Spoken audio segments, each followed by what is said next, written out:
आप देख रहे हैं दबंग प्रहरी चैनल। दत्तक ग्रहण के आदेश का अधिकार अब जिला दंडाधिकारी को।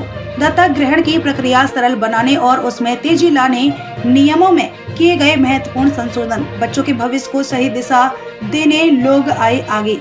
श्रीमती नेताम नवीन दत्तक ग्रहण विनियम 2022 पर प्रशिक्षण कार्यशाला रायपुर में आयोजित। बच्चों के सर्वोत्तम हित को ध्यान में रखते हुए किशोर न्याय बालकों की देखरेख और संरक्षण अधिनियम में आवश्यक संशोधन किए गए हैं।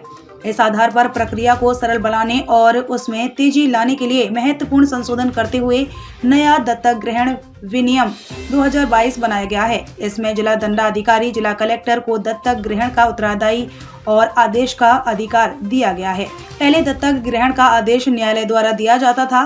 दत्तक ग्रहण की सारी प्रक्रिया अब जिला स्तर पर ही जिला दंडाधिकारी के आदेशानुसार होंगी। विनियम में जिला बाल संरक्षक इकाई की भूमिका को भी महत्वपूर्ण बनाया गया है। यह जानकारी आज राजधानी रायपुर के सिविल लाइन स्थित न्यू सर्किट हाउस में नवीन दत्तक ग्रहण विनियम 2022 पर आयोजित राज्य स्तरीय उन्मुखीकरण प्रशिक्षण कार्यशाला में दी गई। कार्यशाला का आयोजन केंद्रीय दत्तक ग्रहण संसाधन प्राधिकरण नई दिल्ली, राज्य दत्तक ग्रहण संसाधन अभिकरण और महिला एवं बाल विकास विभाग द्वारा किया गया था। कार्यशाला में राज्य बाल संरक्षण आयोग की अध्यक्ष श्रीमती तेज कुंवर नेताम, भारत सरकार के केंद्रीय दत्तक ग्रहण प्राधिकरण के प्रतिनिधि श्री मनीष त्रिपाठी और वरिष्ठ अधिकारी श्रीमती रूपाशी पांडे, महिला एवं बाल विकास विभाग की संचालक श्रीमती दिव्या मिश्रा, स्वास्थ्य संचालनालय के राज्य समन्वयक डॉक्टर VR भगत, यूनिसेफ के प्रतिनिधि श्री अभिषेक सिंह शामिल हुए। श्रीमती तेज कुंवर नेताम ने कहा कि बच्चों को दत्तक देना और लेना दोनों ही महत्वपूर्ण और जिम्मेदारी का काम है, जिसे पूरी संवेदनशीलता के साथ करना चाहिए। उन्होंने अधिकारियों से कहा कि नए विनियम के आधार पर अब कलेक्टरों के पास अधिकार है। सभी दत्तक ग्रहण की प्रक्रियाओं को जल्दी पूरा करने का प्रयास करें, जिससे बच्चों का भविष्य संवर सके। उन्होंने मुख्यमंत्री श्री भूपेश बघेल का आभार प्रकट करते हुए बताया कि छत्तीसगढ़ में संस्थाओं में रह रहे बच्चों की सुरक्षा और देखरेख में पुख्ता इंतजाम किए गए हैं। उन्होंने बच्चों के लिए उचित लालन पालन और शिक्षा को महत्वपूर्ण बताते हुए शिक्षकों, पालकों और समाज के नागरिकों से बच्चों के भविष्य को सही दिशा देने का आह्वान किया है।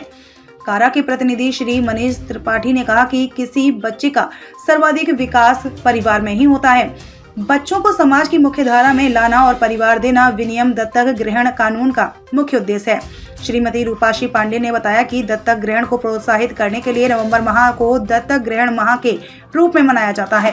दत्तक ग्रहण की प्रक्रिया को सरल बनाने के लिए महत्वपूर्ण संशोधन करते हुए दत्तक ग्रहण विनियम 2022 लागू किया गया है। इसमें जिला दंडाधिकारी की भूमिका को सशक्त बनाया गया है। जिला बाल संरक्षक अधिकारी का उत्तरदायित्व बढ़ाया गया है। हिंदू दत्तक ग्रहण और भरण पोषण अधिनियम 1956 में आवश्यक संशोधन किए गए हैं। उन्होंने बताया कि दत्तक ग्रहण से संबंधित समस्याओं के निराकरण के लिए हेल्प डेस्क भी बनाया गया है। संचालक श्रीमती दिव्या मिश्रा ने कहा कि दत्तक ग्रहण का काम संवेदनशीलता और ममतत्व से जुड़ा है, इसलिए ऐसे बच्चे जिनके पास परिवार नहीं है और उन्हें देखरेख और संरक्षण की आवश्यकता है, उसकी योजना को मिशन वात्सल्य का नाम दिया गया है। दत्तक ग्रहण के लिए काम करते समय हम सब में मां की तरह अभिभावक की भावना और स्नेह होना चाहिए। उन्होंने कहा कि बच्चों के दत्तक ग्रहण में तेजी लाने के लिए कलेक्टरों का संवेदीकरण भी जरूरी है। जितनी शीघ्रता से काम होगा, उतनी जल्दी हम बच्चों को परिवार और सुरक्षित भविष्य दे पाएंगे।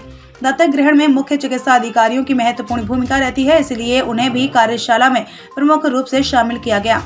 उन्हें बताया गया कि बच्चों की मेडिकल एग्जामिनेशन रिपोर्ट ध्यान से बनाया जाना चाहिए। बच्चों की दिव्यांगता या बीमारी का पहले से पता रहने पर परिवार विखंडन से बच सकता है। कार्यशाला के आयोजन का उद्देश्य बताते हुए महिला एवं बाल विकास विभाग के संयुक्त संचालक श्री नंदलाल चौधरी ने कहा कि दत्तक ग्रहण की प्रक्रिया को सरल बनाने और इसमें लगने वाले समय को कम करने के लिए नए विनियम में आवश्यक संशोधन किए गए हैं।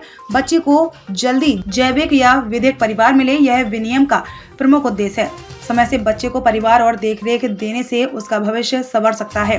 कार्यशाला में प्रदेश के बाल कल्याण समितियों के अध्यक्ष, मुख्य चिकित्सा एवं स्वास्थ्य अधिकारी, जिला बाल संरक्षण अधिकारी, बाल गृहों के अधीक्षक और विशिष्ट दत्तक ग्रहण अभिकरण के प्रतिनिधि शामिल हुए।